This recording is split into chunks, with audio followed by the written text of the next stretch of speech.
Good evening and welcome to tonight's Urban Planning Committee for the 24th of May. In recognising the cultural diversity of our great city, I pay my respects to the local Indigenous people of Moreland by acknowledging that we are meeting on the traditional lands of the Wurundjeri people. Offer my respects to the Wurundjeri elders past and present and to all Aboriginal and Torres Strait Islander people.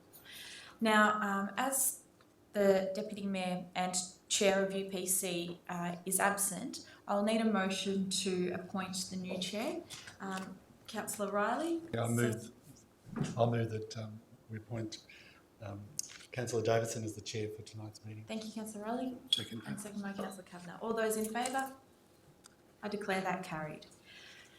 So members of the gallery, please note that this Urban Planning Committee meeting is being recorded and web streamed live to Council's website and Facebook. This recording will also be available as video on demand, and gallery attendees are advised that they will be recorded during the meeting. And councillors, just a reminder that in line with the adopted councillor conduct principles as outlined in the Councillor Code of Conduct, councillors should ensure they conduct themselves in the meeting with integrity, impartially exercise their responsibilities in the interests of the local community, and not improperly seek to confer or advantage any person. This behaviour will support the principles of leadership and good governance and secure public confidence in the office of councillor. So the councillors in attendance tonight are Councillor Natalie Abood, Councillor Anna-Olivia Carley-Hannon, Councillor Ali Alfrani, myself, Councillor Helen Davidson, Councillor John Kavanagh. Good evening. Councillor Dale Martin, Councillor Mark Riley, and the officers in attendance tonight are the Group Manager of City Development, Philip Priest, Planning Coordinator, Mark Hughes, Planning Principal Urban Planner, Vita Galanti, Senior Urban Planner, Dijana Sark, and Governance Officer, Saskia Hunter. And do we have any apologies to note for tonight? We have an apology from Councillor Ratnam, who's quite ill. Yep, thank you. Would you like to move that? Yep. Is there a seconder? Seconded by Councillor Martin. All those in favour? I declare that carried. And if there's no further apologies, we'll move on to the adoption of the minutes for the meeting held on the 26th of April. Is there a mover who'd like to move that? Councillor Abood, seconded by Councillor Alfrani. All those in favour? I declare that carried. Now, councillors, are there any declarations of interest or conflicts of interest to declare for the items on tonight's agenda? No, none to declare? Okay. I'll just give the gallery a brief outline of how tonight's meeting will run. So the relevant planner will introduce the office reports and the recommendations. I'll then give any objectors an opportunity to move to the lectern in front of us to make their submission. After that time, the applicant will be given an opportunity to speak. If you're making a submission, please state your name and address clearly for the record. You're requested to present viewpoints clearly and concisely on why you support or oppose the planning application. Please don't repeat what other speakers have said and keep the discussion focused on relevant points not previously raised. If you are opposed to the planning application, please inform the committee why you are opposed and suggest an alternate approach which would satisfy your concerns. Please use this opportunity to focus on your concerns rather than matters of detail in the officer's report. And please note there is a strict time limit of 3 minutes for each speaker, but as chairperson, I reserve the right to increase or decrease that time available. So our first presentation tonight is DD 3717, The Grove, between Sydney Road and Barrow Street, Coburg. Planning application MPS 2016-503. And I'll just ask the officer to introduce. Thank you, Councillor. So this is an application that went before the Urban Planning Committee in November of last year. At that meeting, the committee resolved to allow roadworks to the Grove, which is up on the screen. Those roadworks, amongst a whole lot of things, approved a road width of 9.8 metres. That decision was then appealed by a number of residents, and the matter went before VCAT. We attended a compulsory conference at VCAT on the 15th of May. At that compulsory conference at VCAT, there was agreement reached between council and the objector parties that the road width could be increased to 10.25. So that increased road width represents an agreement between council officers and the objectors, and if the committee resolves to agree to that position tonight, the matter will be resolved and a planning permit can be issued. Thank you. Thank you. Are there any objectors here for this application tonight? No. Is there a representative for the applicant present? Yep. Happy to answer any questions. Sure. Okay. Councillors, do we have any questions for the applicant at this point? No? No questions? I'll move the motion. Sure. Councillor Riley? Yeah, I'll move that we accept the recommendation. Thank you. Thank you, Councillor Riley. Is there a seconder? Councillor Kavanagh. Do you wish to speak to that, Councillor Riley? I'll simply say, I was very vocal in my first meeting, Urban Planning Committee, about this, and it's a difficult issue, and I appreciate that the residents have come to this agreement, and I really very happy that we've come to this it's acceptable agreement, and thank you for working through the issues, because I think it's been a good compromise, and I hope that everyone will feel very happy about the result once the works are done. So thank you. Great. Thank you, Councillor Riley. Councillor Kavanagh?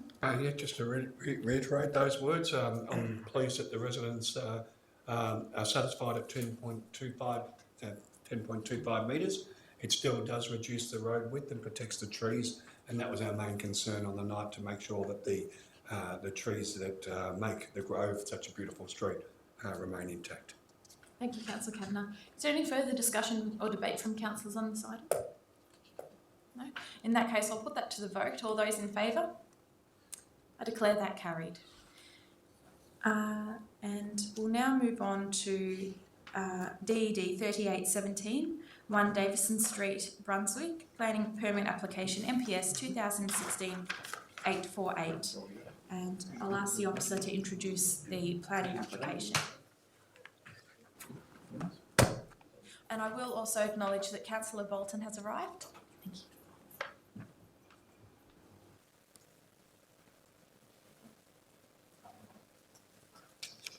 Thank you, Madam Chair. This is a proposal for 3 dwellings at 1 Davison Street in Brunswick. It was an application that was previously considered by the Urban Planning Committee last month, but was deferred. During the last month, council officers have met with the applicant and have had further discussions. That has resulted in some minor changes to the report, but not the overall recommendation to you. Would you like me to go through the slide pack in detail? Or? No, not necessarily in detail, because we have been over this previously. Yes. Yeah. Perhaps if you could just give an outline of... Absolutely, yeah. So if we go past the site context and go straight to the proposal, the application is for 3 dwellings. Davison Street's on the right-hand side of the page there. Each of those 3 dwellings would face the laneway, would have vehicle and pedestrian access from the laneway, have an open plan living, dining, kitchen area at ground floor, with a courtyard to the north. And at first floor there would be 2 bedrooms, 2 bathrooms and another living area for each dwelling. That's the streetscape showing the proposed development with the adjacent property at number 3 Davison Street, as well as the rear of a property that fronts Hope Street. There was one objection to the application, which was to the north at number 3 Davison Street. And it is recommended that a notice of refusal be issued for this proposal. Thank you. Is there an objector who wishes to speak to this application? Yes, please come forward.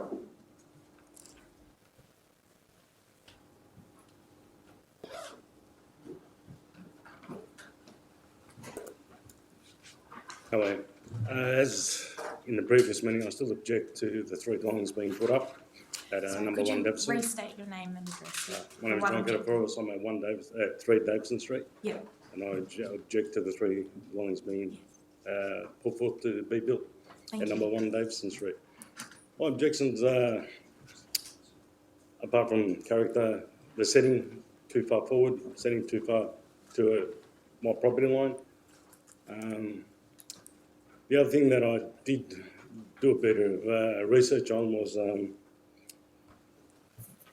basically what the developer's trying to do, even though he's got a 7.5-star rating on the building on the houses, is trying to offset rules and regulations to pass the permits.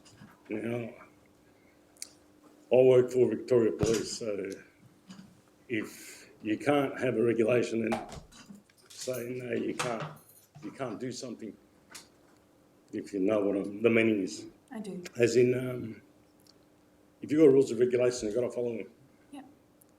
So that's my objection. If they're not going with the code, which is section or code 55 versus code 55, or if they're not going with the code, then how can they get the permits?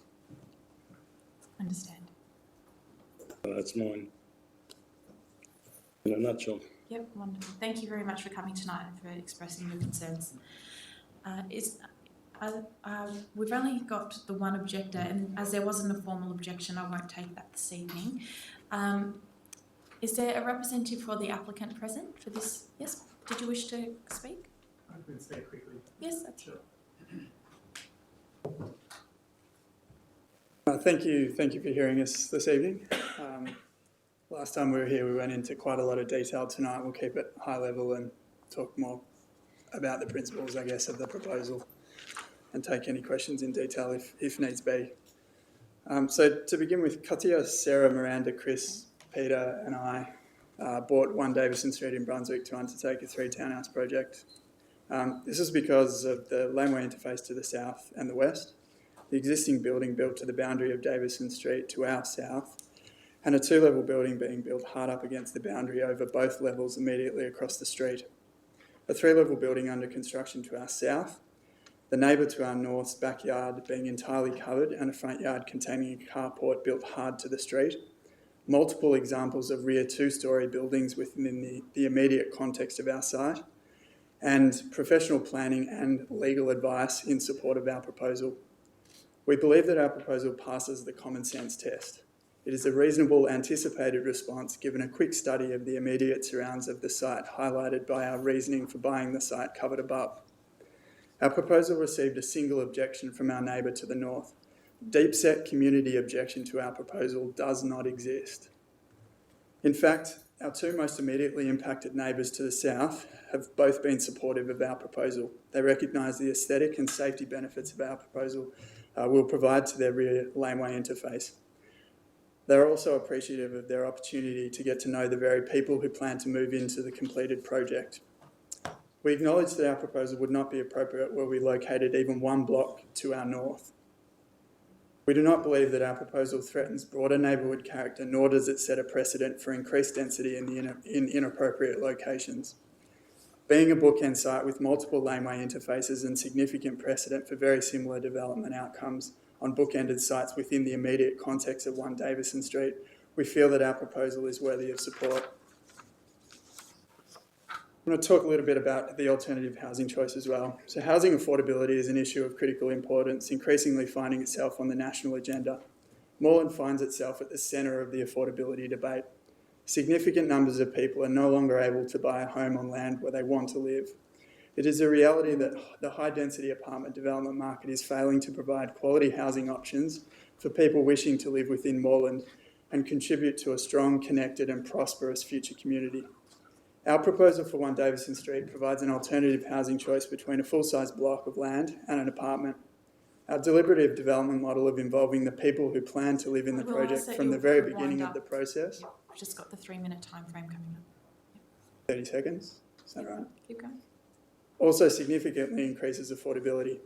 A family buying a medium 3-bedroom house in Brunswick on an average mortgage require $270,000 in cash and must then service a monthly minimum repayments of $808 a week. Collaborators in 1 Davison Street under our model require $160,000 in cash and will service more reasonable monthly minimum repayments of between $670 and $740 a week. Our collaborators will also live in a brand new energy efficient home costing significantly less to run and maintain over time. Okay, thank you for that. And my apologies to cut you short, but I do believe that you had quite some time at the last UPC meeting to go into detail. Councillors, are there any questions for the applicant? No, if there's no questions, is there a motion that a councillor wishes to raise? And I will note that Councillor Tapanos has arrived. I wish to move the officer recommendation on page 18, and if I have a second, I'll speak to it. Councillor O'Fahony. Councillor Kavanagh. I think the officer report details the reasons quite well, but in summary, there are two main points. Number one, that the proposal does not respond to respect to the existing key characteristics of the area. And we're talking about actually Davidson Street itself, not the Hope Street so much, but Davidson Street, which is in that zone. And secondly, there's an overdevelopment of the site. When we come to and they're the two main reasons. It's acknowledged that there are some other factors which are positive, including the 7.5 energy rating. There's no doubt about that. But when we can, and it's also acknowledged that there is only one objector. But as is often mentioned around the table here, it's not the number of objections that counts, but it's the what is actually in the objections. And in fact, in many ways, our officers need to be comfortable with the objection. In some ways, they're the first point of call. And even if there was not one objector, it's really up to the officers to make sure that what is being approved in Moreland fulfils at least the vast majority of the standards. And unfortunately, with the height and with the building to the development of the site, and in fact the overdevelopment of the site, on planning matters and on planning matters only, this fails that test in my view. Certainly on other matters, it's lovely to see people working together to create a home environment and all of that. That's put to one side. But when we're on this committee, we have to deal in planning matters. And on that, I believe this application falls short.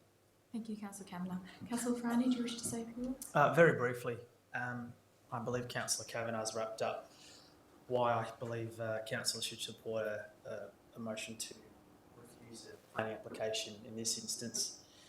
I genuinely just believe it's an overdevelopment for the site.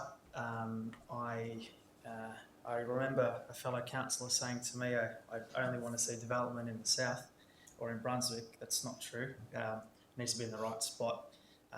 And this is a residential area that cannot, in my opinion, support this type of development, taking up essentially most of the block.